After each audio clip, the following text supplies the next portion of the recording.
Update India TV, हर खबर सच्चाई की ओर। गॅस सिलेंडर मिळत नसल्याने संतप्त नागरिक जिल्हाधिकारी आणि तहसीलदारांच्या बंगल्यावर धडकले। गॅस सिलेंडरचा काळाबाजार करणाऱ्या एजन्सी कारवाईच्या रडारवर, वादग्रस्त एजन्सीची जिल्हाधिकाऱ्यांनी मागितली माहिती। यवतमाळ मारेगाव या शहरामध्ये गॅस एजन्सीकडून ग्राहकांना ऑनलाईन वा नोंदणीनंतरही गॅस सिलेंडर मिळत नसल्याने आज संतप्त ग्राहकांकडून सकाळी 9:00च्या सुमारास जिल्हाधिकाऱ्यांच्या बंगल्यावर धडक देण्यात आली। त्यानंतर काही वेळातच पोलीस प्रशासन घटनास्थळावर दाखल होऊन त्यांनी ग्राहकांना घरचा रस्ता दाखविला। त्यानंतर जिल्हाधिकाऱ्यांनी तक्रारी प्राप्त झालेल्या गॅस एजन्सी रडारवर घेतल्या असून पुरवठा विभागाकडून त्यांच्या स्टॉक आणि नोंदणीची संपूर्ण माहिती मागविली आहे।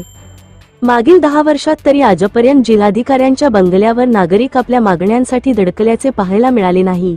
सदर प्रकरणाची गंभीर दखल जिल्हाधिकाऱ्यांनी घेतली असून पुरवठा वनाधिकारी यामी समर्थ, तिवारी चौक, मोर, जाजू चौक आणि वनश्री, कळम चौक या गॅस एजन्सीची माहिती पुरवठा विभागाला मागितली आहे। त्याचप्रमाणे स्वामीग्रस एजन्सीही पाहणीही आज पुरवठा विभाग निरीक्षकांकडून करण्यात आली। जिल्ह्यात गॅस सिलेंडरची आवश्यक त्या प्रमाणात उपलब्धता असल्याचा दावा जिल्हा प्रशासनाकडून अधिकृत आकडेवारीनुसार केला जात असला तरी गॅस एजन्सीकडून ग्राहकांना सिलेंडरचा पुरवठा करण्यात दिरंगाई केली जात आहे। त्यामुळे ग्राहकांमध्ये रोष व्यक्त होत असून मिळालेल्या तक्रारीनुसार एजन्सी चालक गॅसचा काळाबाजार करीत असल्याची खात्री जिल्हाधिकाऱ्यांची झाली आहे।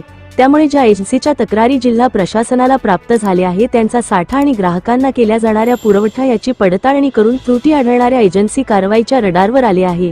उपसंपादक रवींद्र राऊतसर सह खुशाल वानखेडे।